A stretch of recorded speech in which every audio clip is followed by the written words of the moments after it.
যেখানে তোমার গিয়ে সাইনোভিয়াল ফ্লুইডটা জমা থাকে। আর্টিফিশিয়াল যে তোমার আর্টিকুলার ক্যাপসুল যেটা, সেটা হচ্ছে একটা joint cavities enclosed by a enclosure বলতে পারো, টু লেয়ার আর্টিকুলার ক্যাপসুল।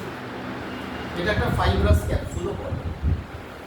এই হচ্ছে general structure of synovial Joints. এবং সাইনোভিয়াল জয়েন্টসের মধ্যে আমি বলেছি এর আগেও যে কী কী ধরনের জয়েন্ট আমরা মুভমেন্টগুলো পাই।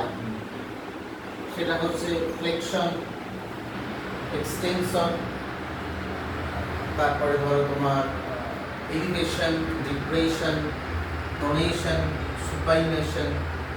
এইগুলি হচ্ছে বিভিন্ন ধরনের মুভমেন্ট আমরা এর মধ্যে পাই। যাই হোক, এছাড়াও তোমাদেরকে যে কথাটা বলবো সেটা হচ্ছে যে তোমরা যারা GNM, ANM, ENT, ECG, GTA, GT advance করে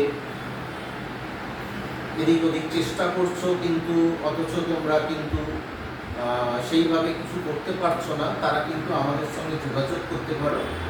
বিভিন্ন মাল্টি স্পেশালিটি হসপিটালে আমরা একটা 4 মাসের ক্র্যাক কোর্স পড়াই।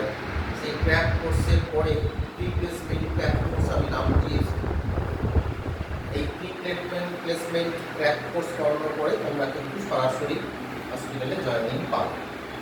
কেমন? এটা কিন্তু মাথায় রাখবে। আর একটা নমিনাল ফিস রাখা হয়েছে, একটা নমিনাল রেজিস্ট্রেশন ফিস রাখা রয়েছে। তাছাড়াও তোমরা এর সাথে আরও কিছু অ্যাডিশনালি যদি পেমেন্ট করো, তাহলে সেক্ষেত্রে তোমরা ক্রিটিক্যাল কেয়ার ম্যানেজমেন্ট কিন্তু পড়াশোনা করতে পারবে।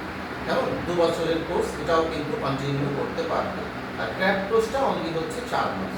এবং তোমরা ইমিডিয়েটলি তোমাদের সিভিটা আপলোড করতে থাকবে। কেমন? আজ এই পর্যন্তই রইল, রাখছি।